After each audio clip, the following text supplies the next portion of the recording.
Analisa varian biaya overhead yang ini yang kita pelajari itu beda sama sebelumnya. Kalau sebelumnya biaya produksi yang kita pelajari direct material sama direct labor, itu adalah direct cost atau biaya produksi yang termasuk dalam kategori biaya langsung. Nah, kalau biaya overhead ini termasuk indirect cost, biaya yang tidak langsung. Sekilas mengingat kembali apa yang dimaksud dengan biaya overhead. Biaya overhead itu adalah satu bagian di antara semua biaya produksi. Jadi biaya produksi itu ada direct material, direct labor, sama factory overhead. Nah, ini factory overhead itu bagian dari biaya produksi yang sifatnya tidak bisa ditelusuri secara langsung ke produknya. Makanya disebut dengan biaya yang tidak langsung. Kita coba bedakan di chapter ini. Ada biaya overhead yang tetap, sama ada biaya overhead yang variabel. Jadi ada fixed factory overhead sama variable factory overhead. Nanti variannya seperti biasa, kita akan analisa kiri aktual, kanan anggaran, karena kita lagi bicara biaya ya. Kalau kiri lebih besar ya berarti unfavorable. Kalau kiri lebih kecil, lebih hemat yaitu bagus, menguntungkan, favorable. Nanti kita lihat. Saya mulai dulu dari varian overhead yang variabel, karena yang variabel ini lebih gampang, lebih mirip dengan direct material dan direct labor yang sudah kita pelajari di chapter sebelumnya. Nanti kalau yang tetap atau fix itu agak beda sedikit teman-teman. Nah, mungkin ada baiknya kita kenali dulu ya, apa bedanya variabel sama fix. Kalau variabel itu adalah biaya overhead yang mengikuti jumlah volume produksi. Artinya kalau kita produksi lebih banyak, ya biaya overhead variabelnya juga semakin tinggi. Tapi kalau tidak peduli kita produksi sedikit atau banyak, bayar biaya overheadnya itu selalu tetap setiap bulan atau setiap tahun tersebut, nah itu termasuknya yang tetap. Contoh yang variabel itu adalah misalnya bahan baku tidak langsung, tenaga kerja tidak langsung. Kalau kita produksi 100 unit, 1000 unit sama 2000 unit, kan tentu saja membutuhkan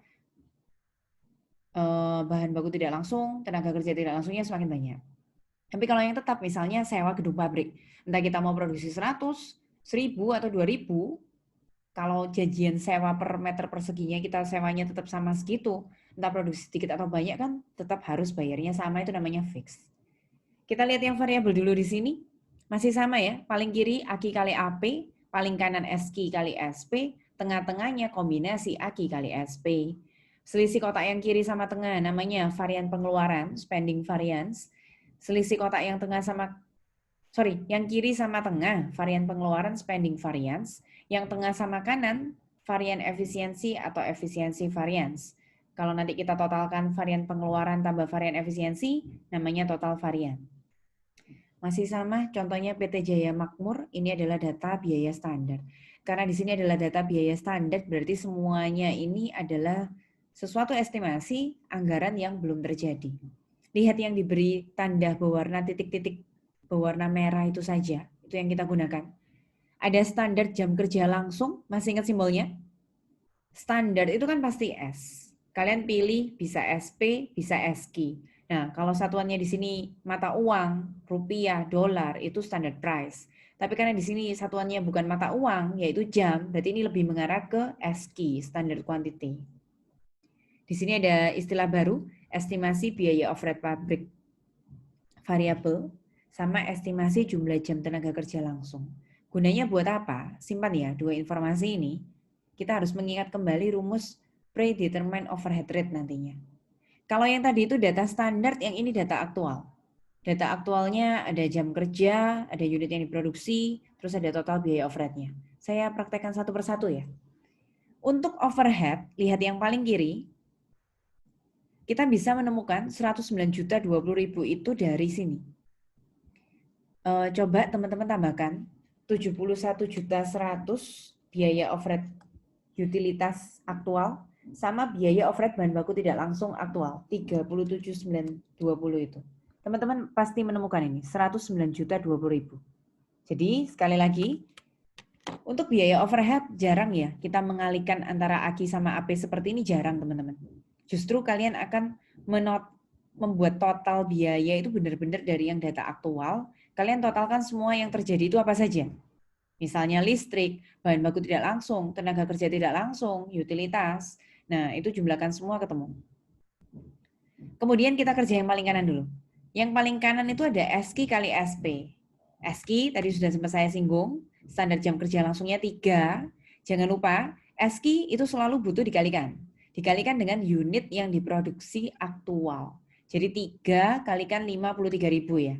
3 kali 53.000, teman-teman akan menemukan SQ. Nah, ini masukkan. SP, standard price di chapter ini, teman-teman harus menghitung predetermined overhead rate. Di sini ada di predetermined overhead rate-nya itu harus kita hitung dulu. Nah, saya munculkan slide-nya. Ini teman-teman. Jadi, ketika kita bicara di chapter ini yaitu biaya overhead, yang dimaksud dengan SP atau standard price itu kita harus menghitung sendiri, kita harus ingat dulu apa rumusnya predetermined overhead rate. Dulu rumusnya adalah estimasi biaya overhead dibagi estimasi cost driver. Di sini estimasi biaya overhead variabelnya tadi yang sudah ada tanda merahnya 1,26 miliar. Kemudian estimasi cost drivernya disepakati di sini adalah jumlah jam kerja langsung 1.800.000 jam. Jadi kita bagi ya estimasi biaya overhead dibagi estimasi jam kerja langsung, nanti kalian akan menemukan 700 per jam kerja. 700 itu yang kita selanjutnya akui sebagai SP. Jadi tadi sudah punya SQ, kemudian kalikan dengan SP, kita punya hasil SQ kali SP. Nah, yang di tengah-tengah, ini adalah perkalian SP yang tadi, yang 700 itu ya, sama AKI. Jadi tengah-tengah ini kombinasi AKI. AKI dibantu lagi dari data aktual. Kalau tadi itu data standar, masih estimasi jam kerja. Kalau ini jumlah jam kerja langsung aktual selama tahun tersebut. 158.000, pasang itu sebagai AKI. Kita kalikan, nah nanti kita bisa bandingkan kiri sama tengah. Kiri aktualnya, yang tengah kita anggap kanan dulu ya, berarti kiri kanan, kiri aktual kanan anggaran. Kiri 109 jutaan, kanan 110 jutaan, berarti kiri lebih kecil. Kalau kiri lebih kecil berarti biayanya bagus hemat. Makanya ini akhirannya favorable. Kemudian kita membandingkan yang tengah sama kanan, berarti yang kiri yang 110, yang kanan 111. Kiri aktual lagi-lagi lebih hemat, lebih kecil daripada yang kanan, yang aktual. Berarti bagus juga karena biayanya kecil lebih hemat. Favorable juga. Ingat kalau ini favorable, ini juga favorable, kita bisa menjumlahkannya. 1.580 tambah 700, jumlahkan saja. Jadi kalau ini F sama-sama F silakan dijumlah, UF sama UF silakan dijumlah. Tapi kalau F sama UF beda, kalian harus mengurangkan. Karena ini sama-sama favorable, dijumlahkan, ya ekornya juga pasti ikut favorable. Seperti yang minggu lalu ya, kita bisa interpretasi apa? Kita coba lihat di sini ya, kalau misalnya yang kiri aktualnya lebih boros, apa yang harus kita hemat? Apakah ada penggunaan biaya-biaya tadi ini loh, utilitasnya yang boros, atau ada bahan baku tidak langsung yang bisa lebih dihemat lagi, tenaga kerja tidak langsung yang bisa dihemat lagi. Nah, kalau sudah hemat, itu juga bisa jadi evaluasi kita, oh berarti kinerjanya sudah bagus. Sebelum kita yang ke tetap, mungkin ada yang punya pertanyaan, silakan.